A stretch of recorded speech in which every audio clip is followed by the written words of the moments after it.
Alex, DJ. I think we're ready to start. My dog is ready to start at least. Good morning, everyone. It is so wonderful to see you all here bright and early on a Friday morning.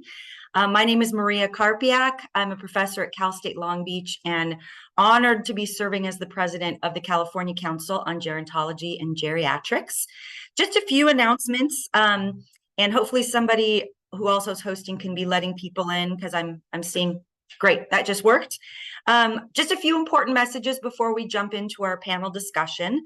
As a reminder, the vision of CCGG is to cultivate a state that celebrates the value of every older Californian. And our mission is to promote the quality of life of California's diverse aging population through leadership and by fostering statewide collaborations among educational programs, providers, practitioners, and public policy advocates in the field of aging. Thus, we kind of have three main pillars of what we do at CCGG. One is education, one is networking, and the other is advocacy. And I would venture to say that panels like this hit all three of those pillars of what we aim to do in this organization. So again, thank you so much for joining us. We would like to announce that we have a brand spanking new website. We thank so much Beverly Townsell, who is an alumni of Cal State Sacramento. She did some amazing work. We invite you, please, to check it out, ccgg.org.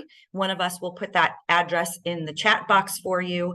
We're still just finishing up a few little technical things like being able to accept your membership dues through the website, but we're going to have that up and running any day now. But at least peruse, we'd love to have your feedback. If you feel like something's missing, this is all of our website. So please do contact us if you have any thoughts about that.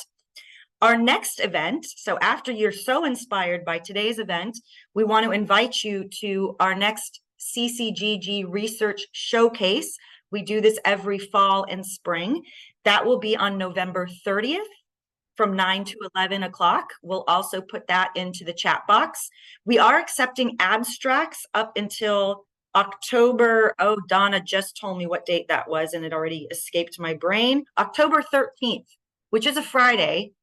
I don't know if that makes a difference for anyone. It's a lucky day. So we would love to hear from students, faculty, practitioners, retirees, anybody interested in gerontology, geriatrics. The presentations are about 15 minutes. They're very friendly. We love presentations about research that's in progress, research that you've finished, maybe a fabulous paper you wrote for a class, or maybe you want to share some experiences from the field. We like a mix of all of that. And we have a Best in Show prize of a $50 gift card. One of our board members, Jesse Archer, will be donating an Apple gift card for this prize. Had to pause for some dog barking. And lastly, again, we're going to put all this information. It's on the website, in the chat box. I want to give a special thank you to board members Alex Wilkinson and Veronica Perez, who pulled together, wave or do something so that we can see your see who you are. Thank you. They did such amazing work pulling this together today. As you could see from the flyer, this is part 2. We had such a fabulous discussion about elder justice a few months ago that we knew we had to follow up. So glad for that. And with that, I'm going to hand it over to our fabulous facilitator / moderator, all around superstar. And that's Dr. Mary Marshall, who is my colleague at Cal State Long Beach. And she will go ahead and have our guests introduce themselves. While they're kind of proceeding with that, we would love to hear where all of you are from. So if you would take a moment and just enter the chat box, put in your name, where you're from, anything you want us to know about you. And we also welcome a very active chat box while the panel's going.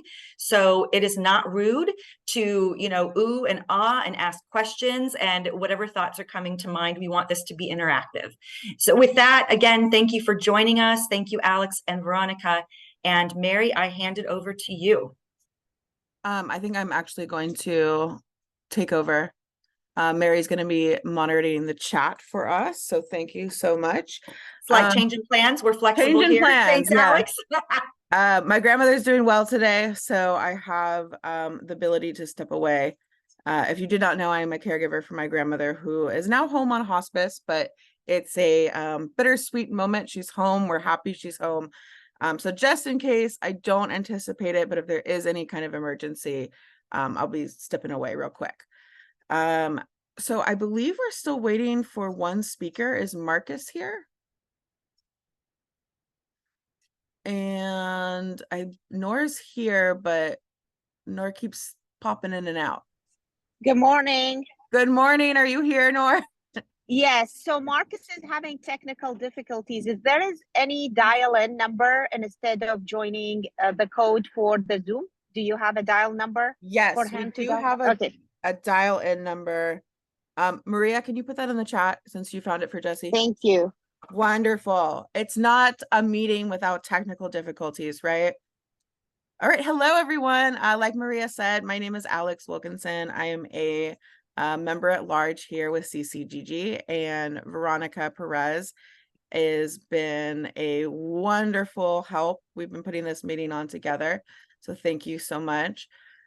And with that, we will just go ahead and start off. We have Maryvelle on the chat or on the Zoom, and Nor, hopefully you can help Marcus out in the background, but thank you both for being here. We appreciate you guys. Good morning. Thank you so much for having me. And we'd actually like to start off with very brief bios. So Veronica, would you like to take over for that?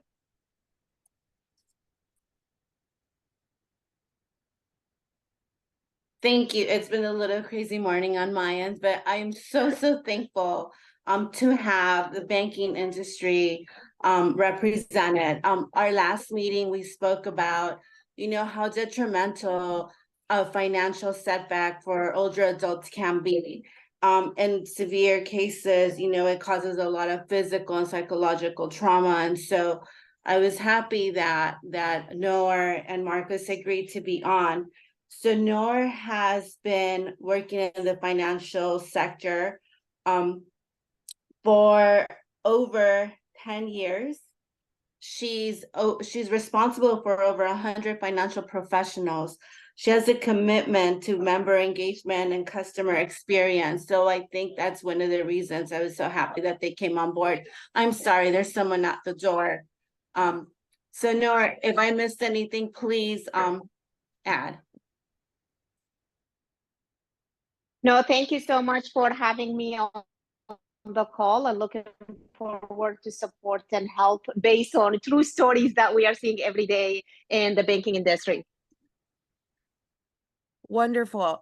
Thank you, Veronica. And Veronica is also going through some family challenges right now as well. But hey, we're gerontologists. We are prepared for these kind of situations, right? So my first question for both Maryvelle and Noor and Marcus, if they find their way on, is tell us who you are and what you do for elder justice. And anyone can So this is Maryvelle Cialcita here, and thanks so much again for asking me to sit on this panel today. I'm an attorney. I've been an attorney over 20 years. I own my own practice in Claremont, California, Los Angeles, and I specialize in the area of trust and estates, probate, elder abuse, conservatorship, guardianship, special needs. I am court-appointed counsel for San Bernardino County in probate conservatorship matters, and I deal a lot with aging or individuals that have mental incapacitation issues. So that's what I do. And I'm glad to participate in this.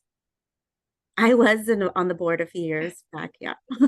And Maryvelle, may I ask you a question? I don't know if I'm going out of order, but did you always want to work to focus in your law practice on assisting folks, either older adults or folks that were kind of challenged by cognitive impairment and their families?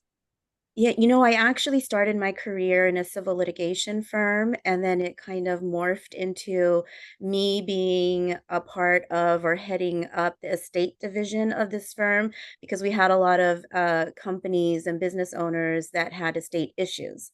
Then I decided somewhere along there, and it was really because I think we're called to this area, right? My dad got sick, and I was also the power of attorney for my uncle, who was also dealing with Parkinson's, schizophrenia, and other issues. And I had to take a step back from the corporate attorney life for a little bit, and then I decided I wanted to go, develop other areas in estates, which elder law, conservatorship, special needs, guardianship, all of that is a natural branches of trust and estates. So that's how I found myself here. I think a lot of us find ourselves where we are because we've had a family relationship or, like you said, it's calling. One more question, Alex, and I promise to give it back to you, but I can't help myself. You may or may not know And the it's so answer. good to see everyone. I haven't seen everyone in a while. So. Always welcome back. Yeah. But you're probably really busy right now. Unfortunately, there's so much going on, Yeah. Well, that leads me to this question is you may or may not know the answer to this, but how many of you are out there in terms of how many folks in law are specializing in elder law? Are there enough folks focusing in I this don't area? think I'm so. assuming Yeah. the answer is a big no, but Right. Yeah. So we in the trust and estate world actually we're a smaller segment of the attorneys out there than I think we even realized would be. So, and with the changing landscape of of all of us as we're all aging, right?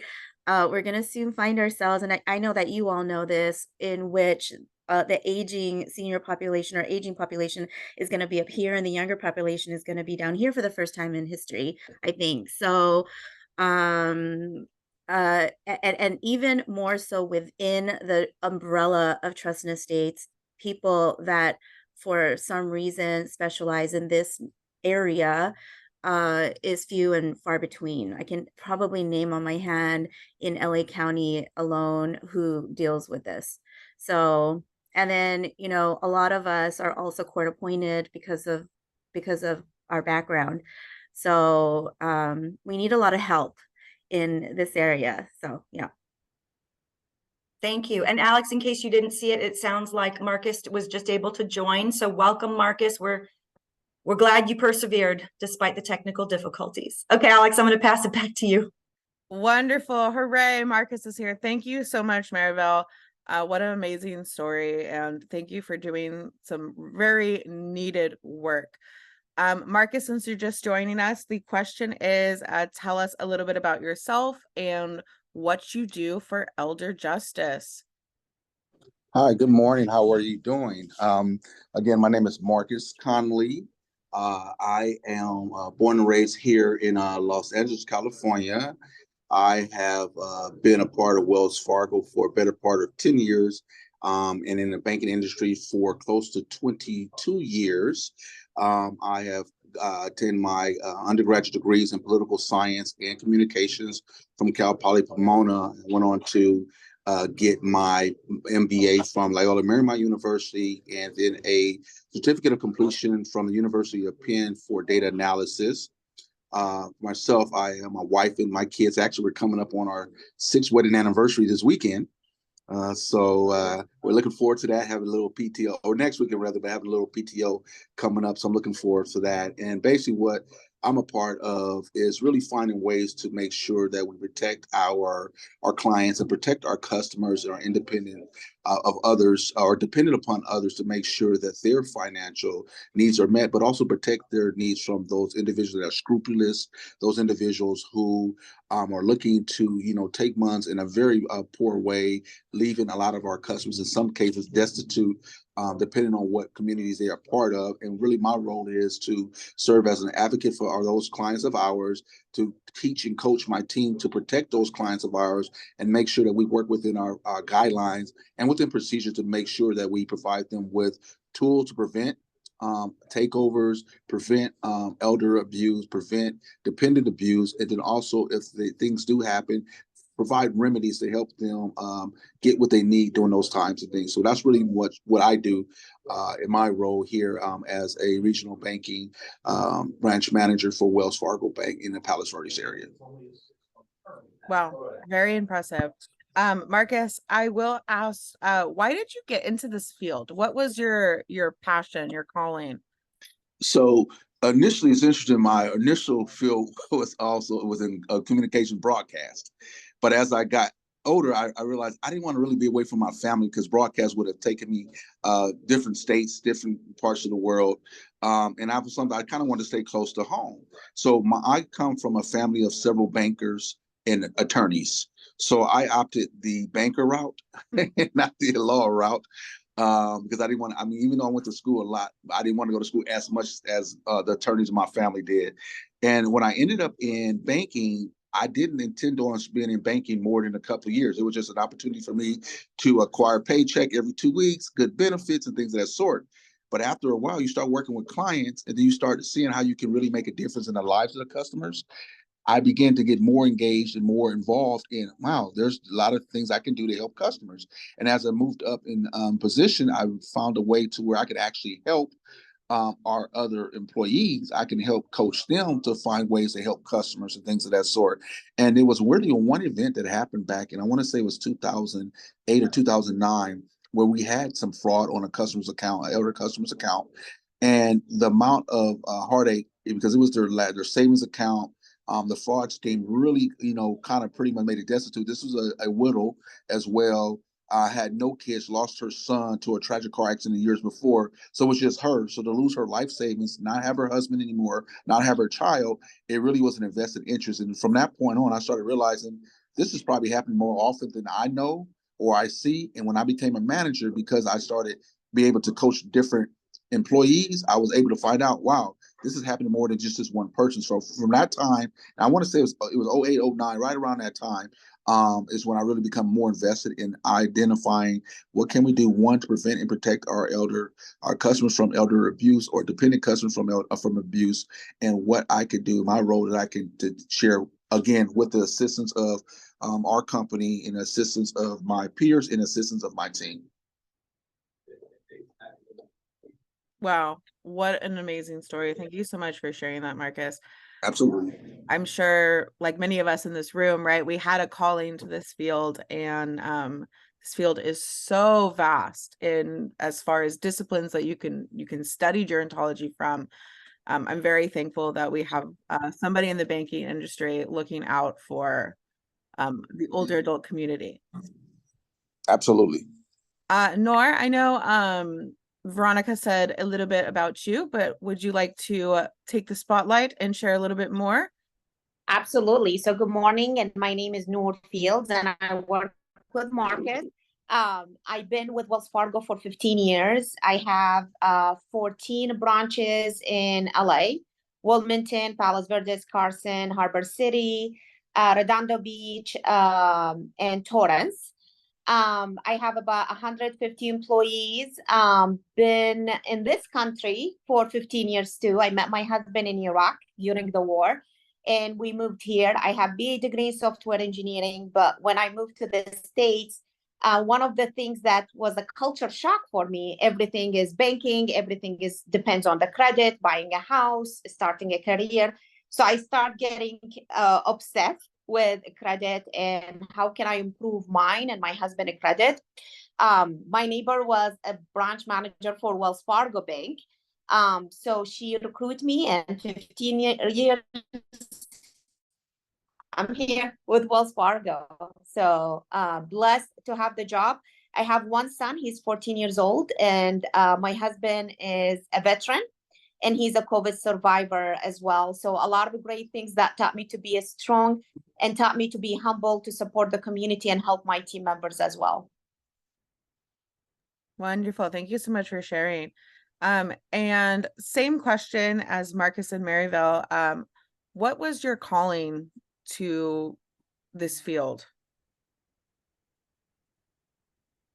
So I think for me, for banking, it just, again, when I moved in here, there was a lot of things I needed to learn. It's a culture different between coming from a different country to America. And, I remember when I first opened my bank account, they've never asked me what's important to me. And 2 months later, I had to buy a house and I had to learn about credit on my own without having that help. Since then, I took it up on myself because we have a lot of customer, regardless of what they think they are educated on. They need help. They need help to get their kids to college. They need help to get their first mortgage. They need help to pay off their debt. They need help to be, saved from a scam. So there is a lot of things, and it's really helped me every day to feel that I'm adding value when I hear from our field how they are helping our customer to reach their goals. Thank you for sharing that. You bring up a great point too, right? If gerontology is so much more than just the study of older people, right? You need to be saving your entire lives in order to be a financially secure older person. Wonderful. Absolutely. Okay, so moving right along, and I apologize, my dogs are very barky this morning. They just are really passionate about elder justice. And so they will be interrupting me from time to time. But I know most of us are dog people in this group anyway. So my next question for our three panelists is, what advice would you give to somebody interested in going into the banking industry or the law industry with a focus on elder justice? That's a great question. The biggest advice that I would tell people to do is don't do it for the money. Even though we're fortunate to do well financially in many respects, that's not what's going to keep you in the business long term. You really have to have a passion to help people, particularly in the banking industry, because unlike what most people think, we really are a customer service business more so than anything. Yes, we handle finances for a lot of our customers, or we are part of managing folks that do that. Really, it comes down to the customer. It comes down, how can we help them? To your point you mentioned earlier, how can we help them build financial and generational wealth year over year, decade over decade? How can we help them protect the assets that they have? And how can we help them be a part of, earning the American dream or whatever country they're from, that dream in terms of being home ownership? I really just think that's my biggest advice. Do not do it for the money. Do it because you care about people. Do it because you want to see people succeed financially. Do it because you also want to be a part of an industry where you can build a career. I think that was the biggest blessing for me, is that I didn't even see it that way when I first got involved. I looked at it as just an opportunity to come here, get the paycheck every couple of weeks, get some benefits, and to see what I want to do down the line. But, obviously 1 year, 2 year became 22 years in the industry. And I think that to me was the reason why, because I really like people. I really care about people. And I really like to see them do well in their lives, and also like to see my team grow as well. That's an excellent point. I think as gerontologists, right, we know we don't get into this field because of the money. We get in because we love this population. We love helping people. So that's a really very important point. Thank you so much for sharing that, Marcus. We have one question from the chat already. Unless you have you wanting to go through a list first. Go for it. All right. So one of our questions with regards to online banking. So with the increase of online banking, how are you connecting with older customers? That's actually a great question. Yeah, Marcus, go. Oh, sorry. Go ahead, Nora. I know Marcus, he sees the customer every day, but one thing I would like to share that, yes, we are pushing the online banking. Unfortunately, we are seeing a lot of scams, especially with the elderly. I know one of the things that we are encouraging our employees to educate our customer when it comes to the online banking, educate them with different story every time they are sitting with them. We are seeing a lot of different kind of things, whether it's a phone call, whether it's an online banking, whether it's at the ATM, wire. I think like a lot of different kind of things. They are getting creative every single day. I know my team are committed to really just educate a lot of customer I don't know if you guys also aware with Wells Fargo now, if the customer sending a wire, there is a lot of question we are asking the customer.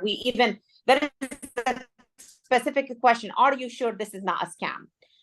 And one of the things that keep me up at night is sometimes we tell the customer, sometimes we educate the customer, but by the end of the day, it is their money. We cannot stop them from doing anything. And it's kill my heart when I know a customer transferring the money and we tried to stop it in different ways and we still couldn't do it, and they lost all their savings, they lost all their retirement in one just hit a button. So yes, we are seeing a lot of things out there, and we are doing everything within our power to educate these customers.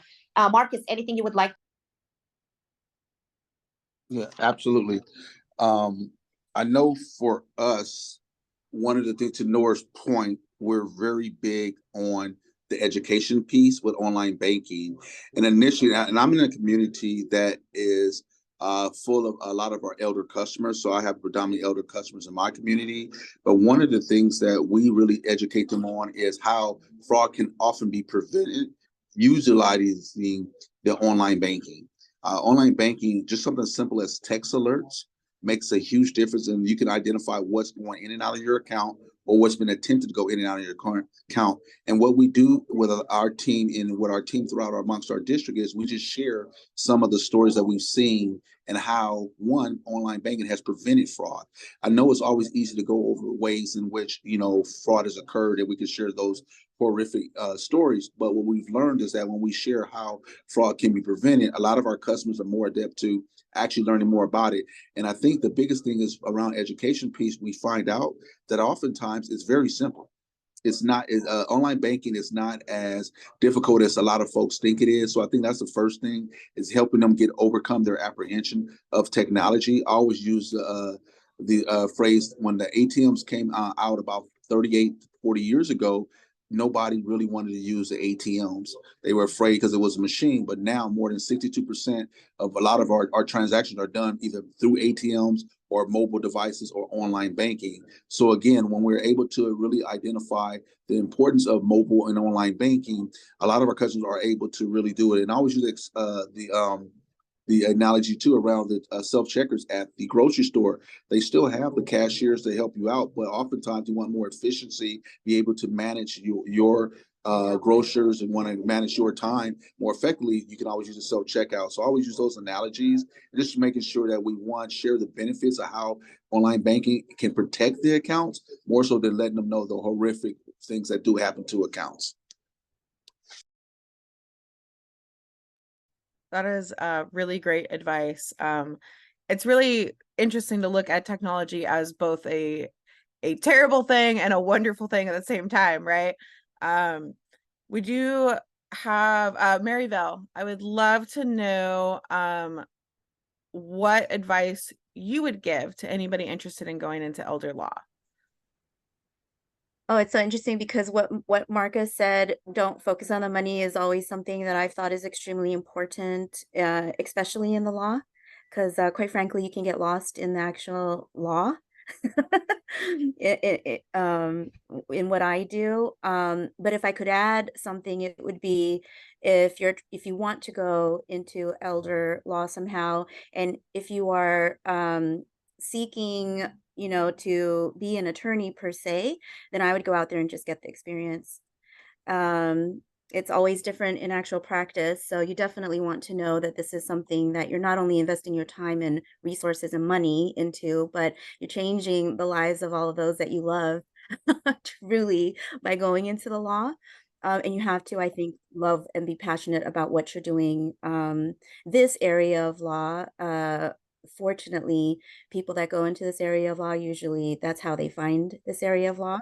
But if you want to be more involved I think, in the legal aspect of it and not actually be an attorney, then I think you just have to figure out how you want to differentiate yourself. And networking would probably be important, because you are eventually, if not already, the experts in this area, and we are just attorneys, So, so I think that would be my advice. Maryville, I have a follow-up question.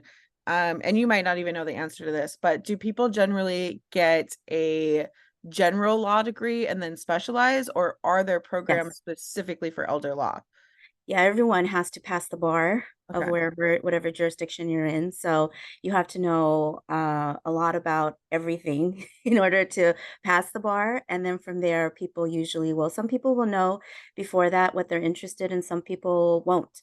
So, and some people will look to just start to get hired. But I'm telling you, because you already are in a specialized area, I would say that you have extremely more focus.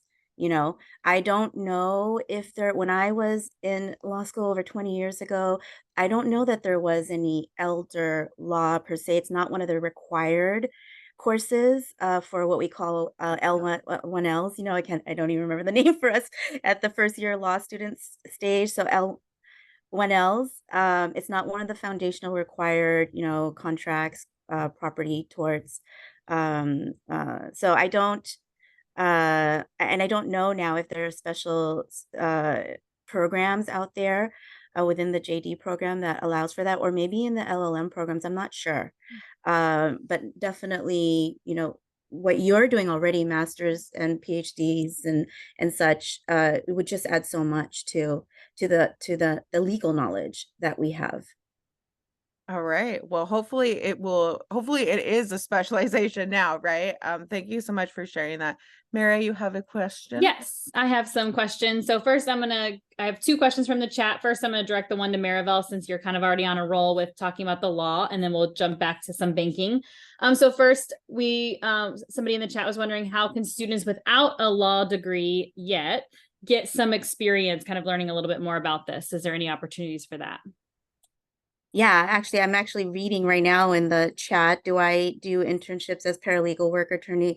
I'm always trying to expand over here, and we've done internships in the past. I'm always open to that. And because of this organization in particular, if you do want to talk to me, please reach out.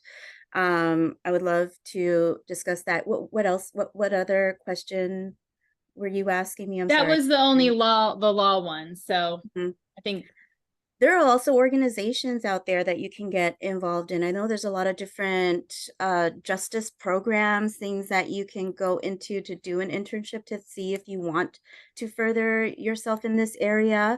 A lot of those interns at, you know, legal aid or justice programs, some of them are in law school, and some of them are not. So you just have to actively look for something that pulls you, you know, in that field, and figure that out. There was a question up, and it is kind of tied to banking. They were saying, how do you deal with, did you see that question up there that expanded on that elders are not good with technology, don't have the yeah, I was going to bring capacity? that one up next, but Uh-huh. yes, do you want me to go ahead and read it for everyone?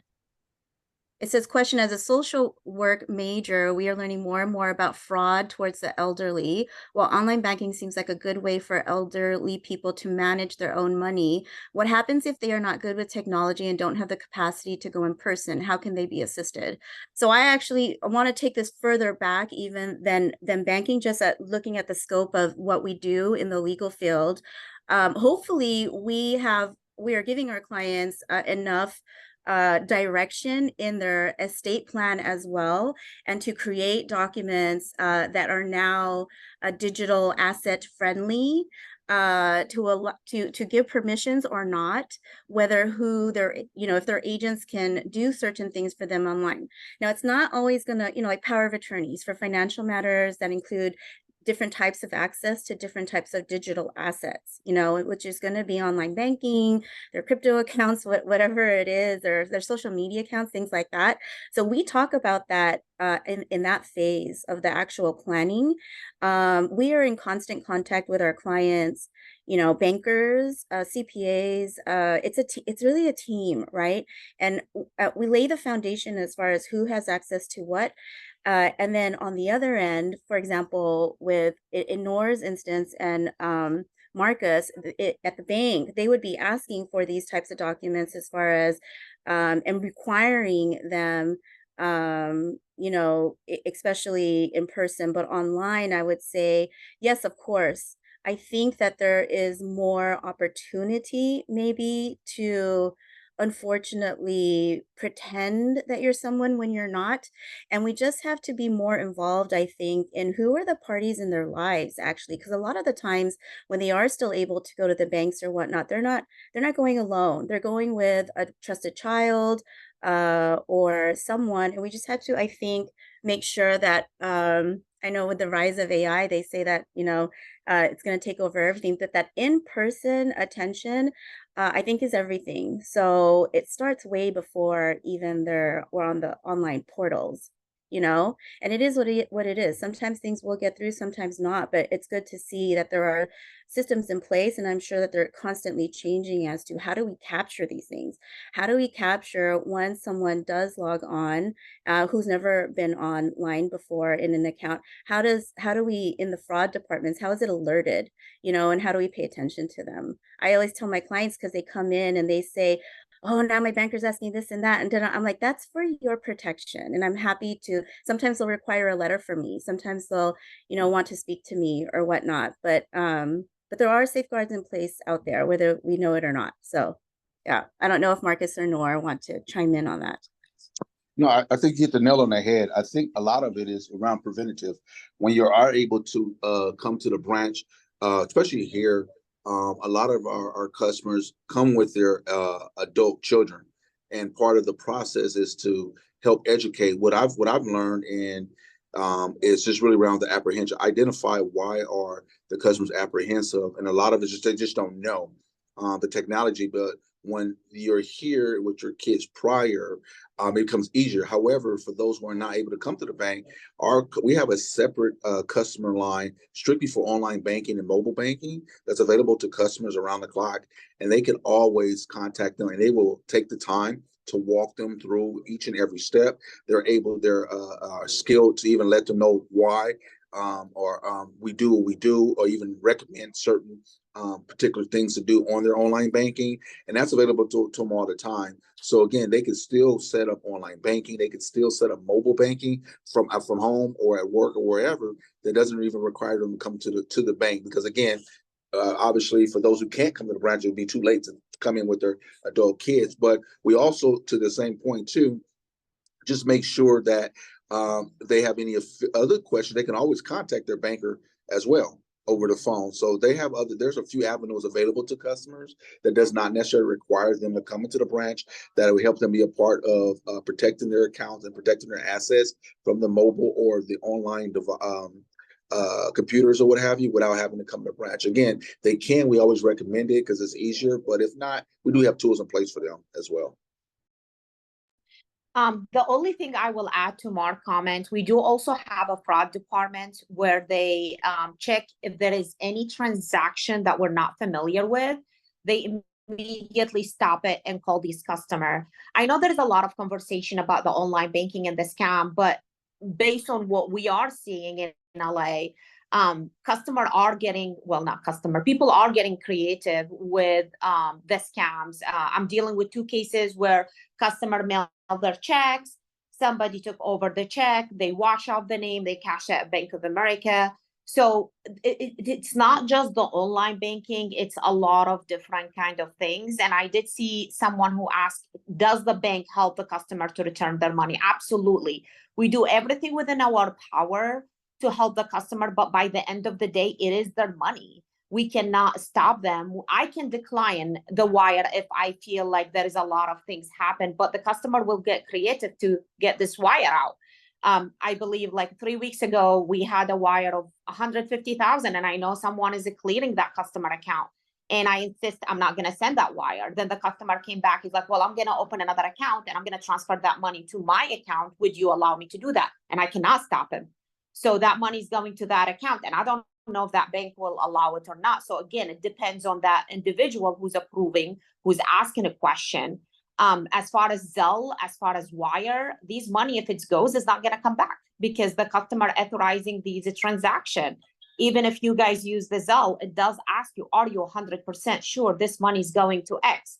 And if you say yes, then you are authorizing, that's your money.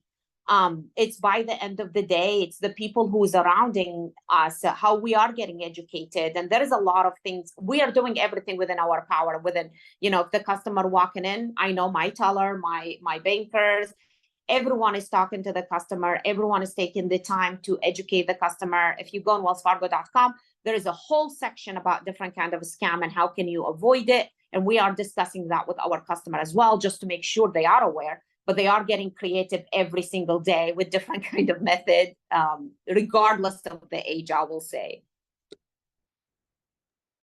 Yeah, I'd probably want to piggyback on what Nora was saying, at least in the law, and I think in general that we highly protect our own agency of being able to make our own decisions, right? So the law, anyone can't take that away from you, as long as you are of capacity, mental capacity to make your own decisions.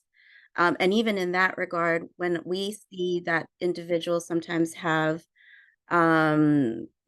diminished capacity, whether it's, dementia or something like that, the legal questions really are going to be, yes, you have this, diagnosis, but how far along in the spectrum are you? Do you understand what contracts are, which is really what trust law is. Trusts are contracts. So if they are found to have the capacity to still make their own decisions, then they have full agencies. We have full agency of ourselves, and there can be only so many things that we can do. So, and I want to remind everyone too, that actually statistically, it's still family members in person, actually, or close caregivers, people that are supposed to be in a fiduciary heightened capacity, that has a heightened duty to you, that are still primarily the people taking advantage of these individuals. And that's why we're seeing so much elder abuse right now, is because this was, already out there, but with the shutdown in 2020, with all of that, it was heightened because they were even more isolated with family members, actually, which is, disappointing, but that's the landscape that we're dealing with. So Maribel, you bring up such an important point, right? It's the individuals that we trust the most. It's the individuals that we expect to have our best interests, right?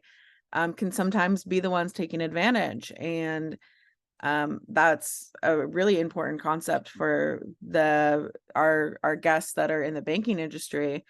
This seems like a really great time to launch our first poll question. In the state of California, who is a mandated reporter of suspected elder abuse?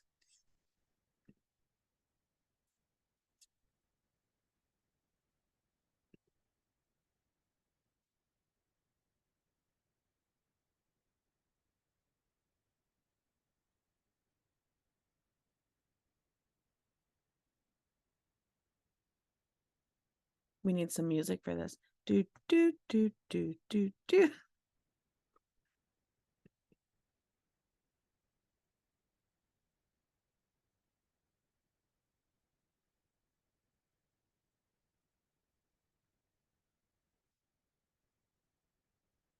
All right, I'm going to go ahead and end the poll.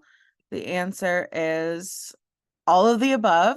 When I talk about elder abuse in my courses, some students are really surprised to learn that they're actually a mandated reporter themselves. Always important to check that out and make sure that if you are a mandated reporter or not a mandated reporter, if you suspect something, it's always better to say something. Oh, my dogs are saying something.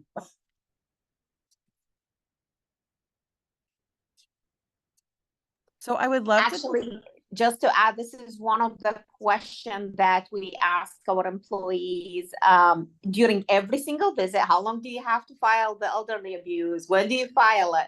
Because it's super important, because they are using their judgment every time they are filing that report. So this is number one question in the banking. I'm so glad you are asking your employees that. Such an important topic, because sometimes it's not it's just not noticeable. But the banking industry, right, is going to be able to see it, not necessarily in person, but also in the finances, right? So I'm so glad that you are training your staff in that capacity.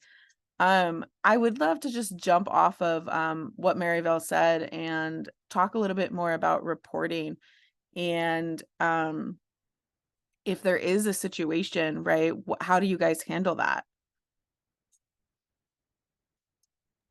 Yeah, I can take that one. So there's a couple steps that we already have in place for that. So sometimes where we have to become very savvy is that some elder abuse is not very obvious. So I'll give you an example. One of the more common ones where we talk about, it could be a family or it could be a healthcare professional with them. So when we look at our signs, for number one, we look at signs of distress.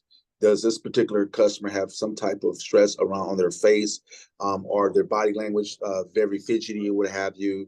Then the second thing we look at is this transaction the typical type of transaction that we've had before, or that they had before, excuse me, or what have you. And if not, then what we will do is we have no problem sharing with the other person. They could go ahead and have a seat in the lobby because we actually want to do the transactions ourselves with the customer. If they do not, or if they give us pushback, then that is a flag that there's a chance this could be an elder abuse. And we've had it on occasion where we'll say, well, no, I want to be here for my mother, I want to be here for my father, I want to make sure everything goes right. I said, don't worry about it. You know, our team is trained to let them, they're in great hands. We have management here, we have each other here, we'll be able to provide anything they need. But they're over existing, then we have ways in protecting where we can actually still submit a claim. And we just in the claim just ask us, you know, why we didn't submit it, and we can provide those things because those are key signs where that some elder abuse has happened. And when we do submit it, then our back shop team, they can go and do, when they work with law enforcement, and oftentimes they'll find something that we didn't even think about based on their research as well. So that would be one of the things that we do to protect the customer when it comes to another individual. The other one is, and I can give a recent example we had literally this week where my team called me in, was a customer wanted to go on a cruise. And so we figured we all have an idea of what cruise prices should cost or things of that sort. And we asked a few questions about, okay, what cruise, great, how much? When they gave us the amount just was already automatic. So a lot of what we do is not just training, it's just simple common sense. And we have to leverage that at times. And to make a long story short, we were able to find out that when he gave us a little bit more information on the cruise line, we did our own Google search. You know, it does not really require rocket science. And we found out that the place that he was allegedly supposed to be paying is closed online. It even says closed, or what have you. So I said, can you show me the number you've been contacting? And the number he has, this number has nothing to do with anything. And we just teach him how to do reverse call on his cell phone. We showed him how to do his reverse call on his cell phone, and the number was some number in Syria. So I'm gonna do reverse call. So again, these are simple things that I learned just over 22 years, but the team also is pretty savvy as well. But really just started with simple, this is a transaction that's out of the ordinary for this particular customer.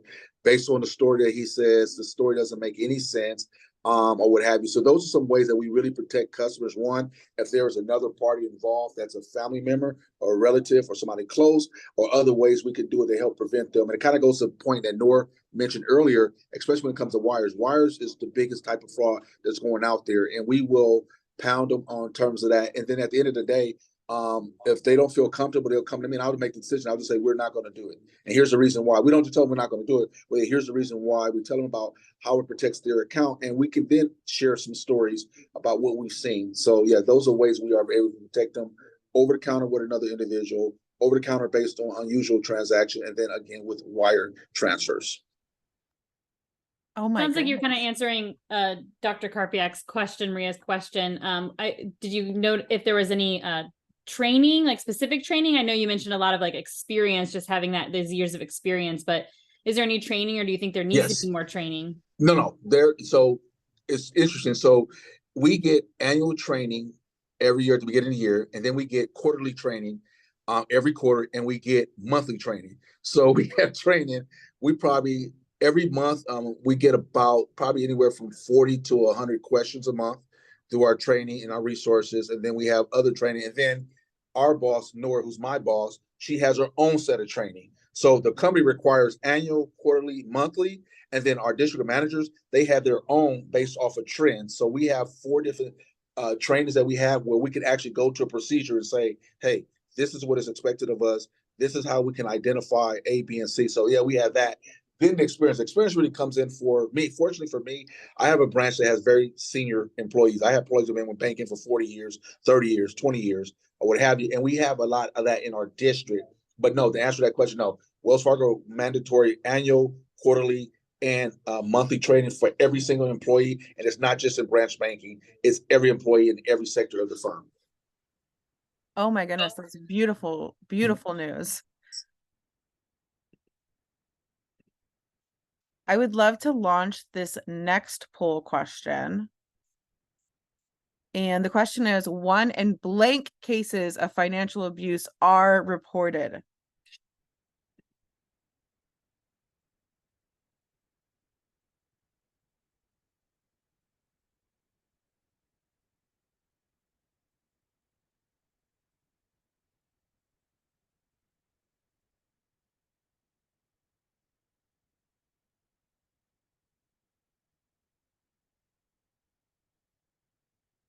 Okay, I'm going to share these results with you. The answer is 44.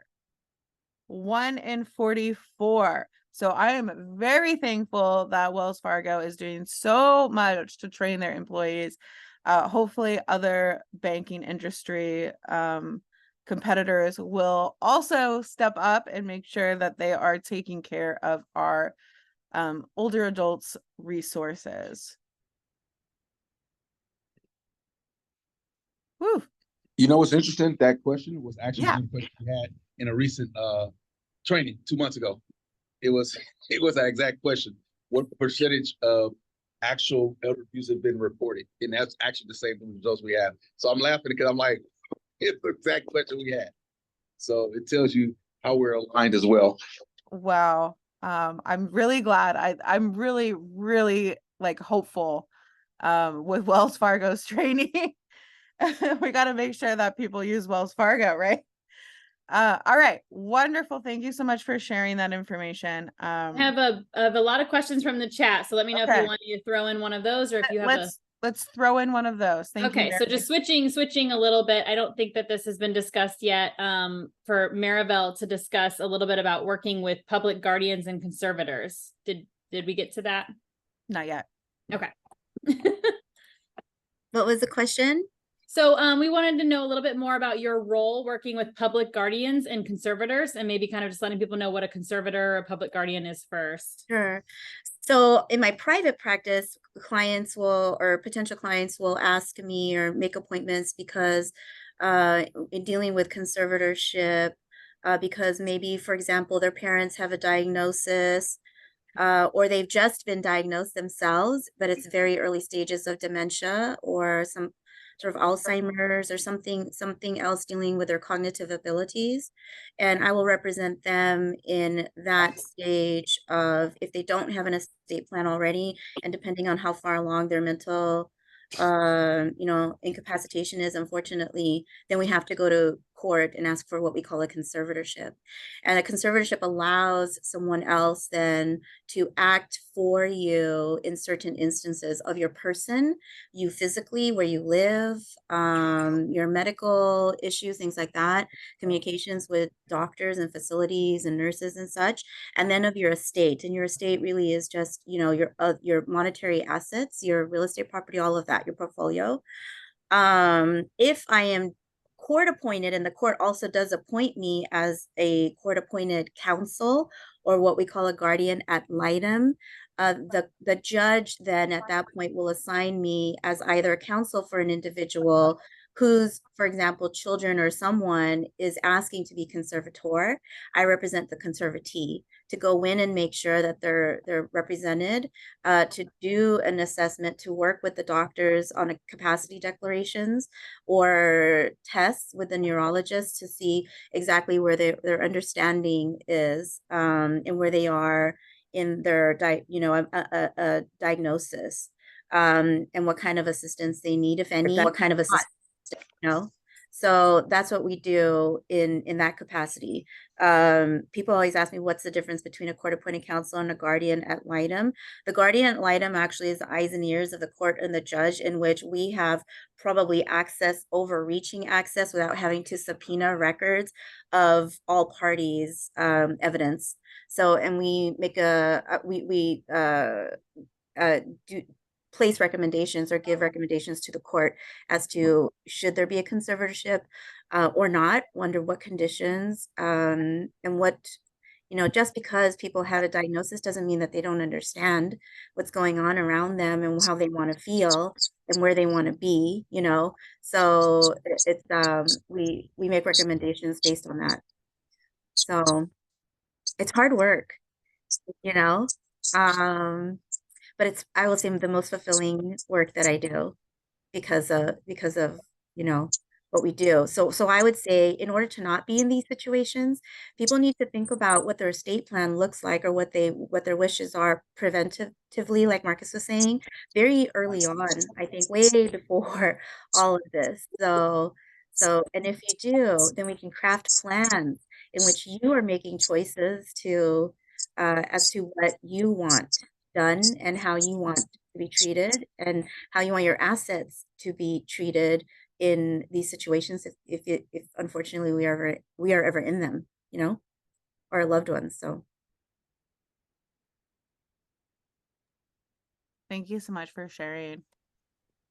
Some intense work you're involved with, Maribel, but yeah. it must be unbelievably rewarding.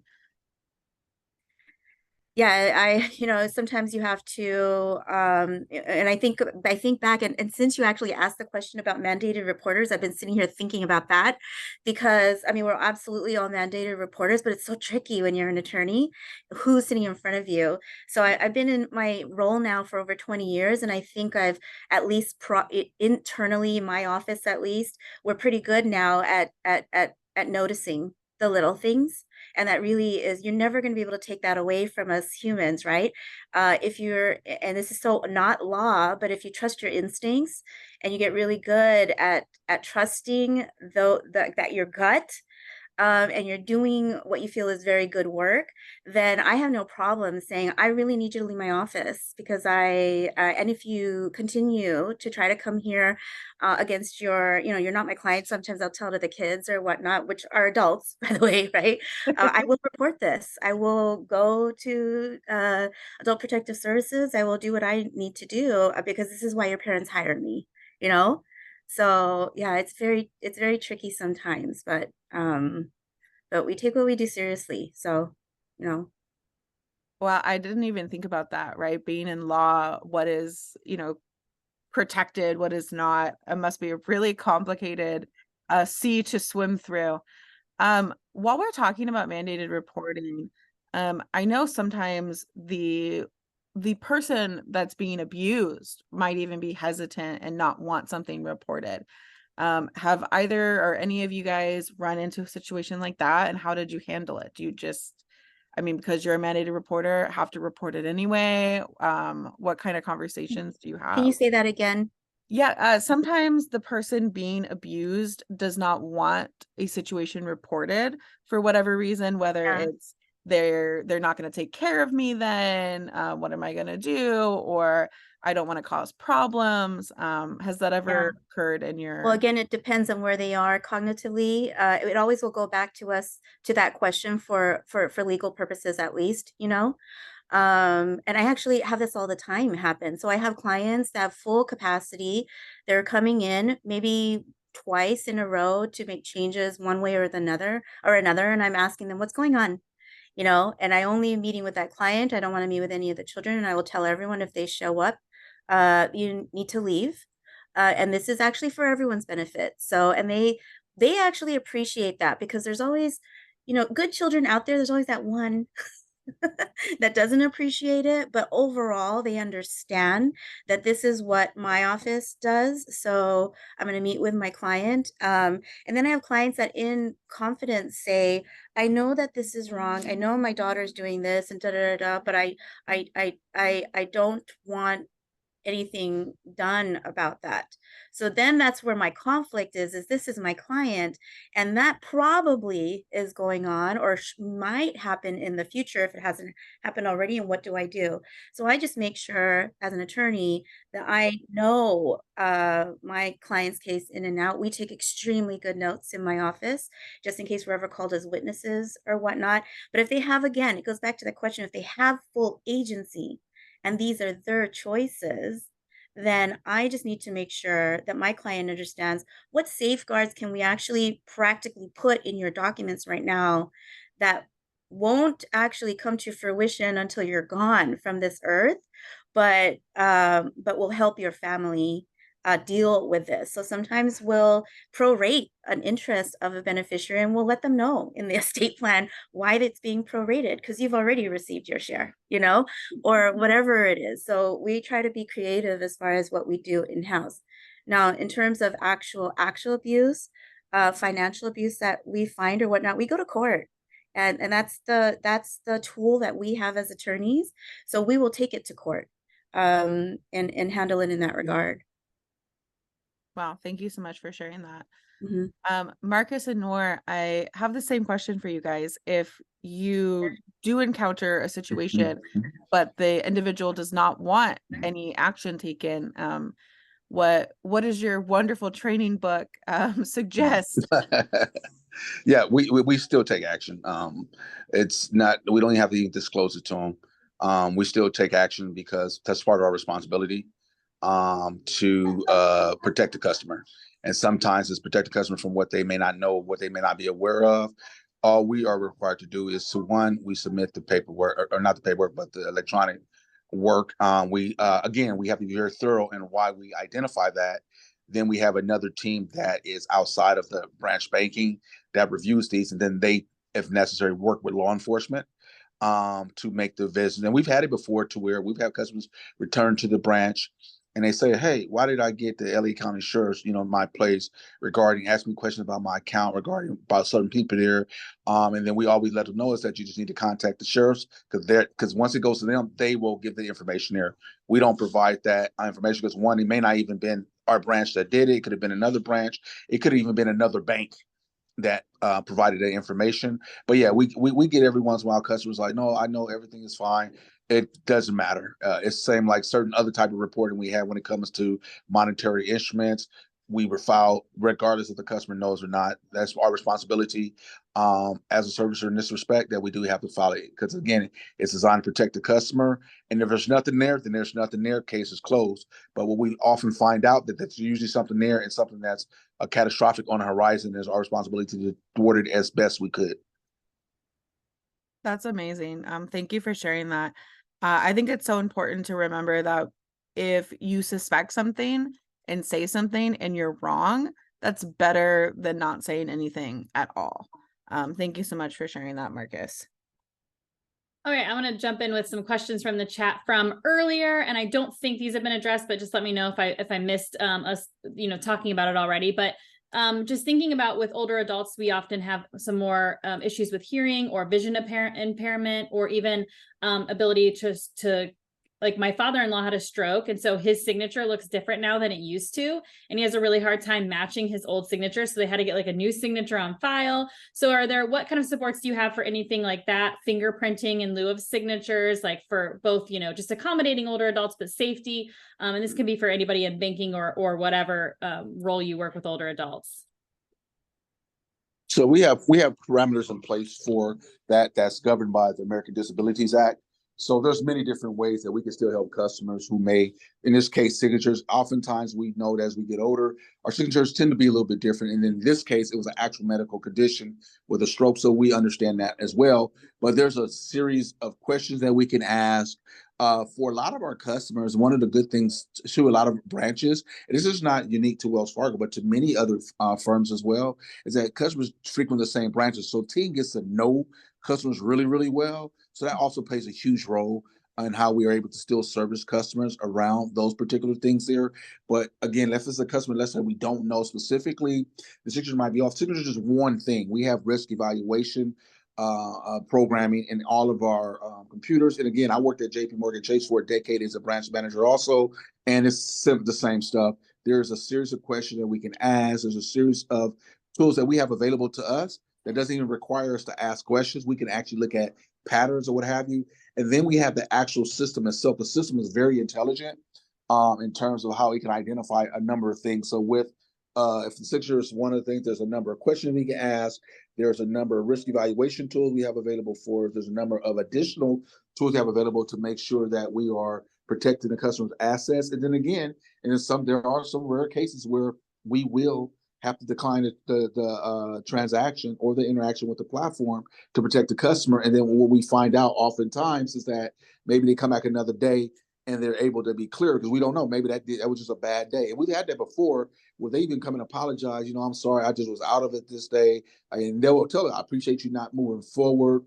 It happens, but there are a lot of parameters that we have in place through our risk evaluation tools that protects the customer in the event that something such as a signature is off because they suffered some recent catastrophic medical emergency. Thank you for sharing that. Nor or Maryville, would either of you like to chime in? Marcus really explained all our steps when it comes to verifying the signature. The one thing I would like to add, I know Marcus talked about the training we are getting in the company. Each individual in the branch, based on your experience, based on your role, have a different kind of authority. So it goes from, let's say, 500,000 to 1 million, 15 million, 20 million. So we always escalate. It depends on the amount to ensure that we are looking at different kind of things to make the right decision to help the customer. We do see a lot of, back to Marcus' point, where a customer, their signature doesn't match, or their kid walk into the bank and the signature completely doesn't match. And sometimes it's escalated complaint, sometimes it's a thank you letter. It depends on the situation. So it's really just looking at different kind of decision to support our customer.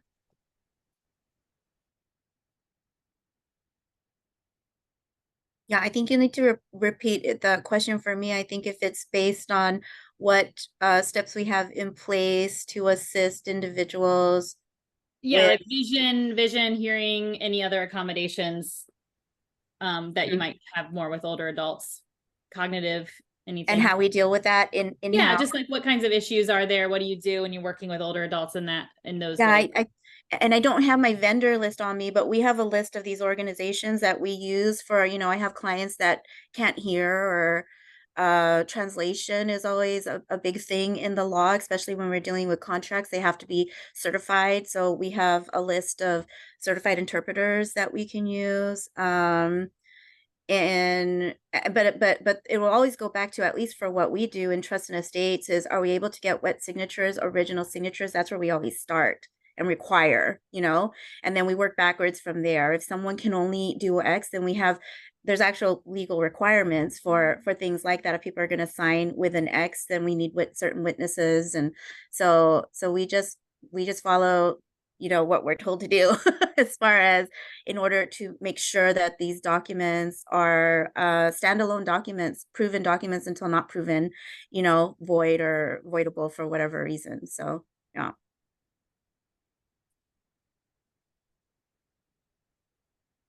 You guys have a ton of conservatorship questions up there. I think a lot of the conservatorship ones were really good, and we addressed a lot of them. A new one just popped up that I think is a different one that we haven't quite addressed yet.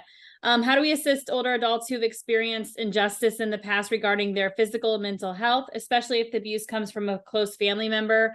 Are there any programs in place to help them?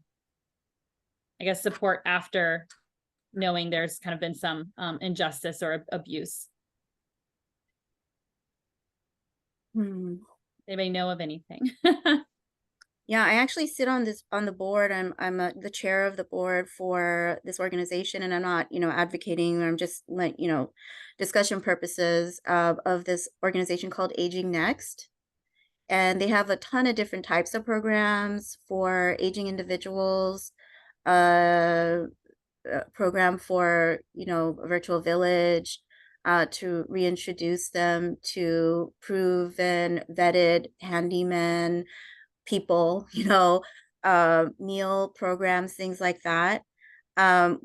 In on the front end, though, especially with what we do or what I do as an attorney, we will always go into these elder abuse cases or these conservatorship abuse cases, things of that nature, trying to figure out who's the party bringing this action against whomever it is, the abuser.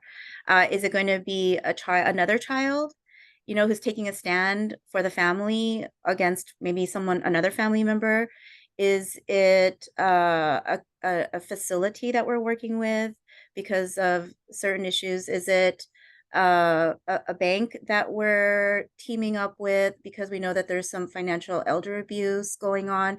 And who's going to be put in place in the interim, not only in the interim while this is all being litigated or figured out, and then what's the plan after? So the court, I'm happy to say that the courts that I've been involved in anyway in Southern California, the judges that handle these types of cases are really cognizant that we can't just litigate these issues and then leave them, so that we use a lot of professional fiduciaries, and a lot of them have your background actually. So we call them the foot soldiers, really, because they're the ones that actually step into these care roles as fiduciaries to assist us when we're trying to figure out who's doing what or not doing what, and then who's going to be in place moving forward and what's the plan. So once all of that's figured out, and there's judgment or not, or an orders from the court or whatnot, then we have to figure out what's the care plan. And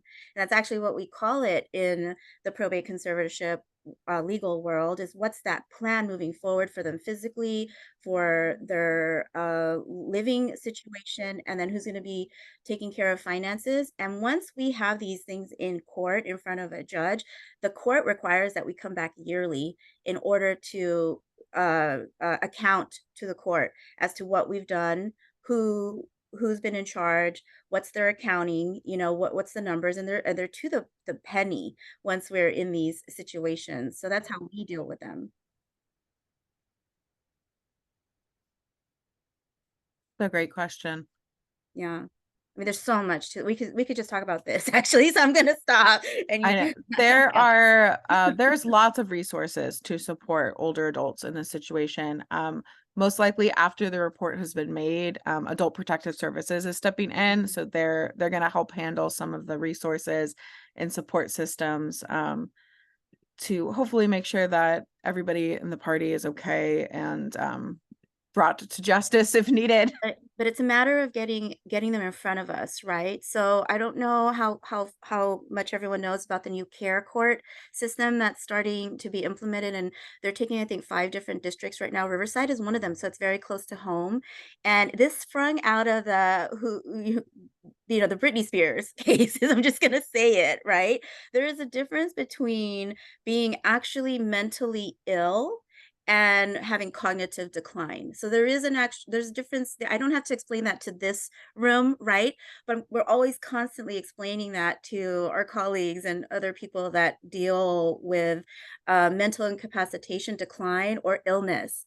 So they are pulling, hopefully it works out, but they're pulling all of the mental illness cases and bringing them into this care court system, and all of the mental diminished capacity cases will probably stay in the conservatorship realm. And I think that will help us figure out, like, what resources do people need here and here, because they're not the same, right? And I think as much as we hated that case, I think sometimes, and bless her, but there are different issues involved in different situations. We know that and I'm just going to use them because everyone that's what we use, Alzheimer's dementia, that once you have that diagnosis, it's going this way. You're going to go this way. It's not going to come back over here, they're going to need more care eventually. And what does that look like versus someone with actual mental illness,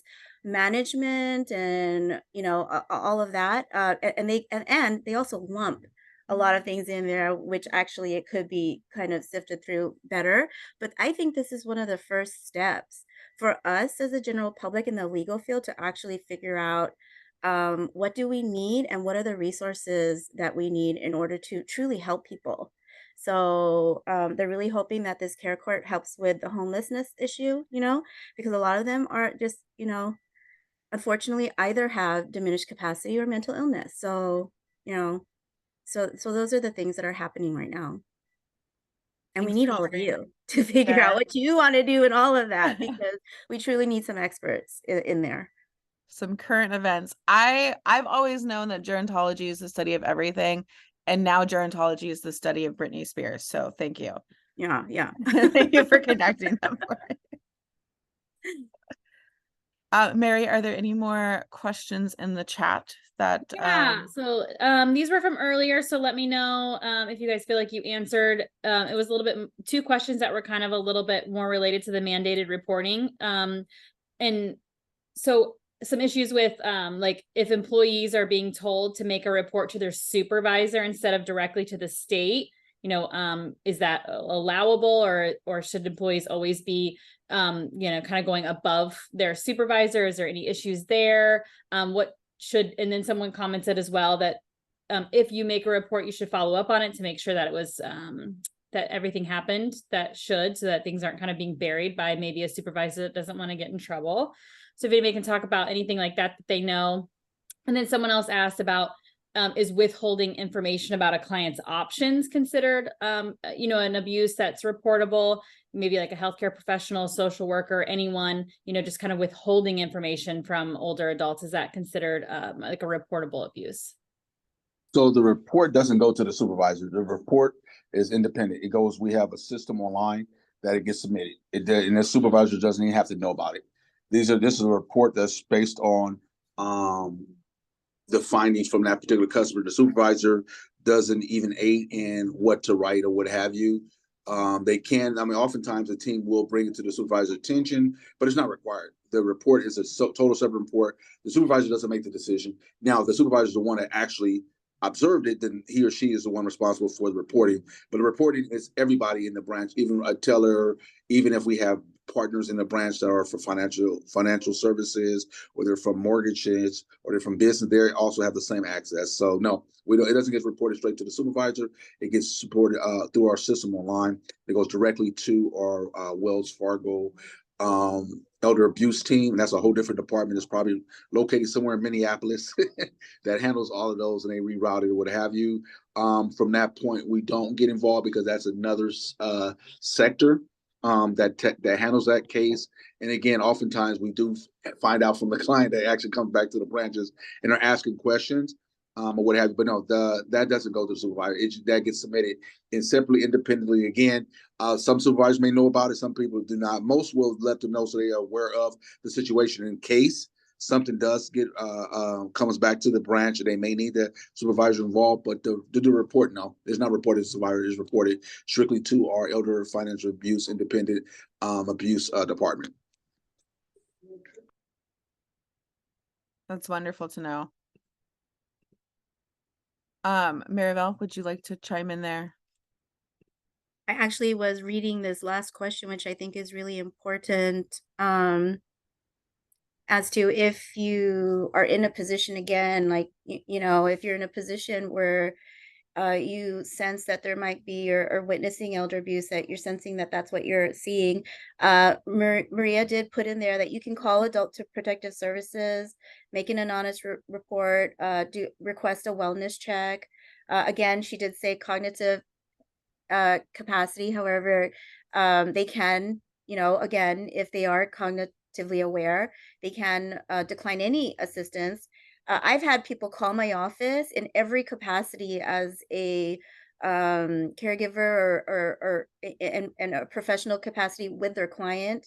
They've called my office. They've called me and asked me to check on this person, but you can also call the public guardian's office.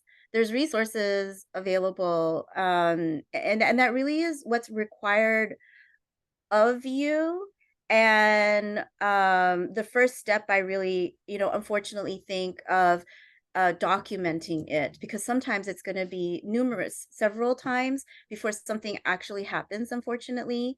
But we can always say, well, when we go to court eventually on things like this, they contacted Adult Protective Services on this date, they called the Public Guardian's Office. It's a timeline to show the court that we took what they call it, the least restrictive alternative measures before, and to minimize and mitigate damages of resources, to before we even go to court to bring these types of cases. So getting other people involved like that is important, I think. Absolutely. This seems like a great time to launch our last poll question. In the state of California, failure to report a concern of elder abuse could result at a minimum in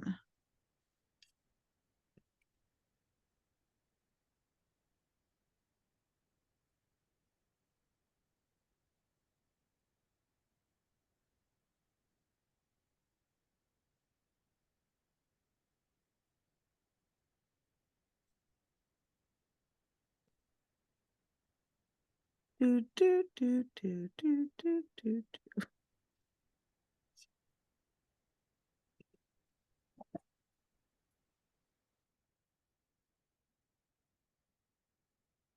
They want to answer the question too.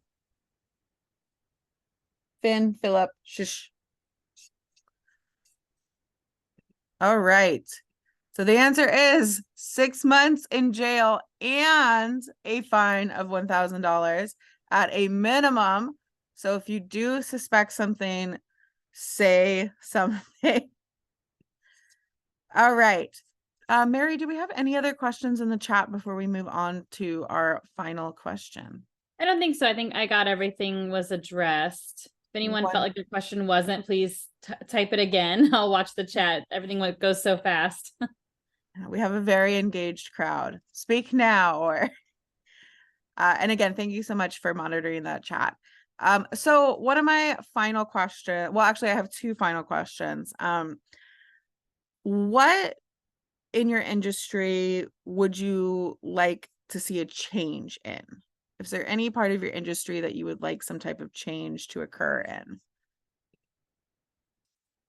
It's a open session. Yeah, this is a really good question here. I think in our industry, one of the things that I would like to see is a little quicker turnaround in terms of the results for our customers per se.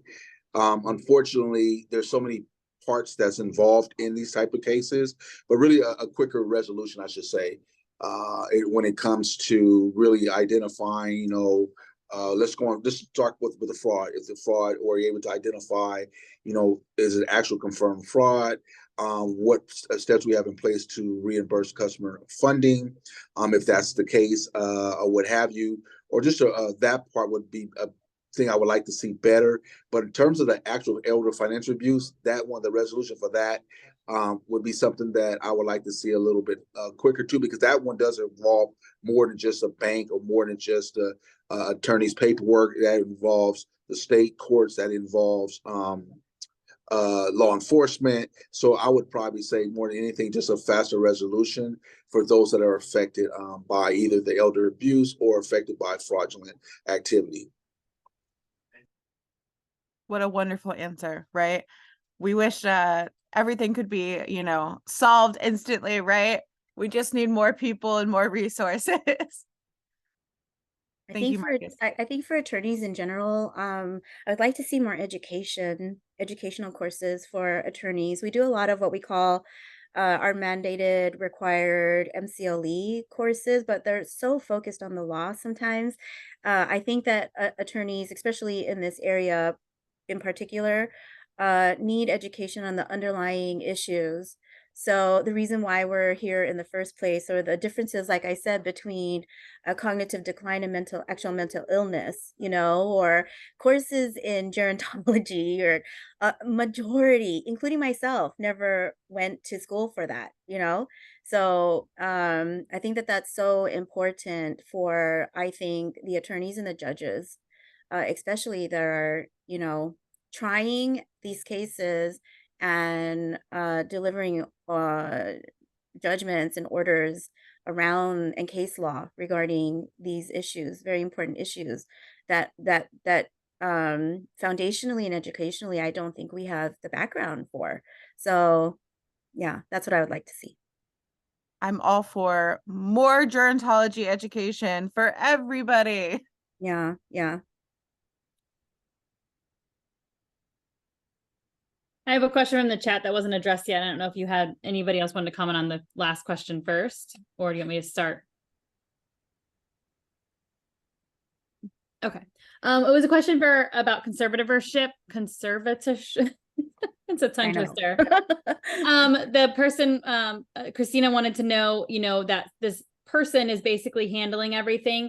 So what extra steps can be taken to make sure a conservator is not taking advantage?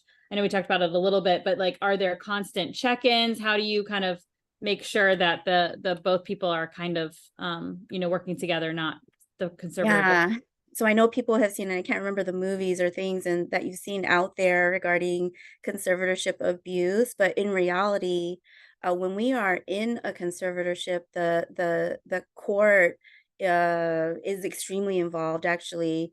And in those cases where the family really just didn't plan, didn't create any documents, and the family's fine, and his spouses really want to just be able to take care of each other, they're too involved sometimes, I think, but the safeguards really is the process of the conservatorship. First, we're required to prove that we've met the burden, and that we've taken least restrictive alternative measures, like do they have the capacity to create their own estate plan, things like that, before we went to court. Or do they have any care contracts in place already, caregiver contracts in place, which they might, majority of people don't have them right now, but they're starting to learn more about them. And then should we be following those? Because, presumably if they've created those care contracts, they were creating them when they have full capacity, right? So, and then once we're in conservatorship and someone is actually named as a conservator, to get there, the court's going to assign a court appointed counsel. They're going to assign a guardian ad litem. They're going to assign not only that from the court, but they're going to assign the county will send out a court investigator. So they'll have all those resources and reports first before they make a determination. And then if anyone wants to contest, they can, right?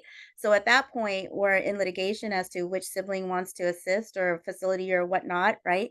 Hopefully we don't get there, but if we do, then we've hopefully did our job in making sure that this is truly what they need, because we are taking some rights from people when they're in conservatorship. Some what we say is constitutionally given, So once we're there, though, yearly at a minimum, there is a court investigator that goes out, doesn't announce it. They just go out and they do a report for the court. And if you have control of the estate, then you're required to do an accounting on a yearly basis or biannual basis. So there's a system that's actually in place and works very well. Hopefully, again, we want to do the planning on the front end, but if we ever get to this place and people still don't want to plan for some reason, we're here and the court's making these determinations, but there's a system in place for that.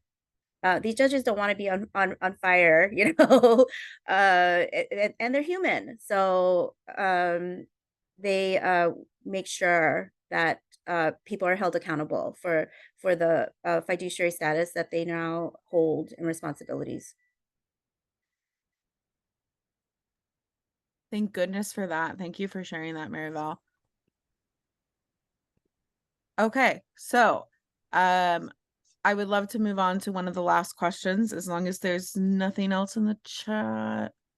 There are a couple questions, but I know I want to make sure we get through the questions you had determined you wanted to ask as well. So just let me know how you want to use the time here. This is a great question, actually, the last one in the chat. Are there any accommodations that can be made for any language barriers? Yeah, we do. I know we have a language line. Our language line has several different languages that we could use for our customers to help translate. And it'll be between the employee that if he doesn't or she doesn't speak the language of the customer. But yeah, we have a system in place for that. Unfortunately, where I work at, I have about 9 languages spoken in my branch. So we seldom do we ever have to use a language line. But if we did, there is a line available for us to help our customers. So yep, we have something in place for that as well. That's really wonderful to hear. Mhm. Okay, so my last question for everybody on the panel is, what is the best part about your position? What do you love about being a banker, a lawyer? What brings you joy? Well, for me, I think 2 things specific. One, able to help customers succeed financially and able to help customers meet their long-term goals and help their families meet their goals. As simple as that. The second is helping my team grow within their role, helping them become better at what they are doing and help them move to their next progression in their career development, whether it is remaining in branch banking or it could be go to one of the support departments that we've talked about today on our conference. Or also it could be in a department totally different, but really helping them grow in their role. And if in some cases, maybe they do leave the firm, but allows them to grow as an individual. So those are the 2 big reasons why I enjoy what I do. And then also too, I'm a strong bond with my boss, who's recently started working with us about 6 months ago, and that makes it easier because she's reinvigorated my career as well. So those are 3 things that I keep working hard for: my customers, my team, and my boss as well. What a beautiful answer. You appear to be a real service leader.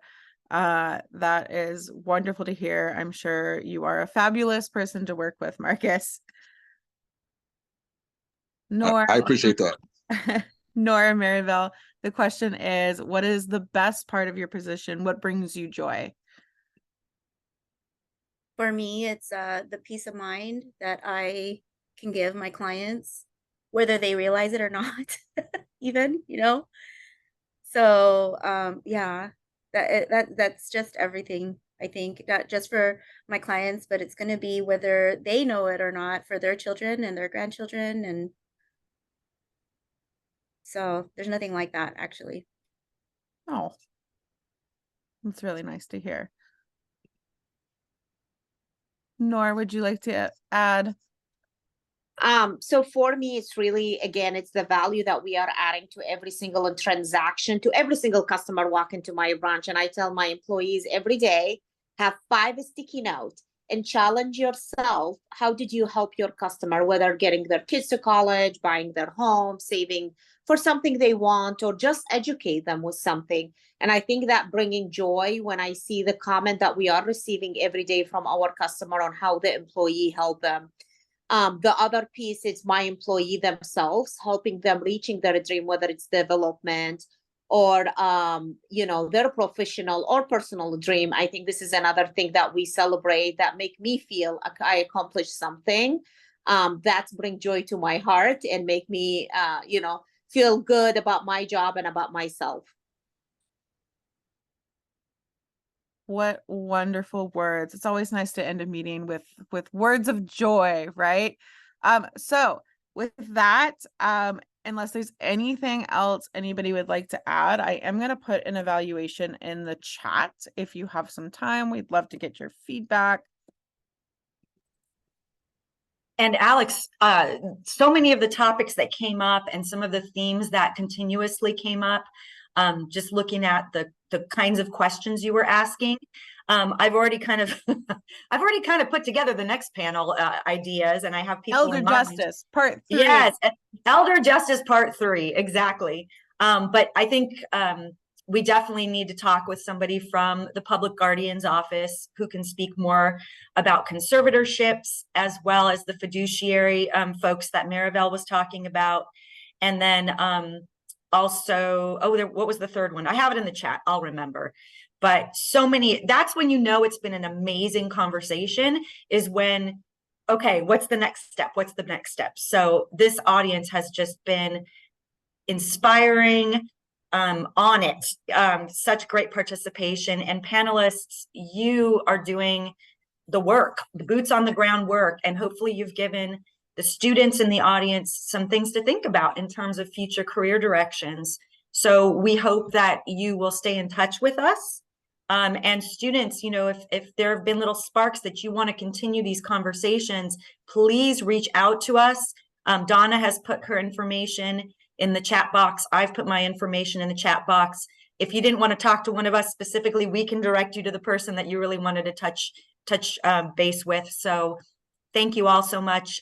Alex, Veronica, and Mary, you guys did an amazing job. And thank you also to the board members who joined today. Yeah, we'll just echo off that. I really appreciate this board. We have an amazing board. We're very, very lucky. And a huge thank you to our speakers, Maryvale, Marcus, and Noor. You are amazing. You are passionate, unbelievable individuals, and we are very lucky to have you fighting the good fight for everybody out there. We really appreciate you. Thank you to our audience being so engaged. It makes the meeting fly by. I cannot believe we're already there at the end. If there are any final questions, you're welcome to put them in the chat. I'm going to hang out here for a little bit. But with that, please answer that evaluation and join us for our next CCGG event. Listening to the speakers present their research, you always learn something new. And we hope to see you there. Thank you.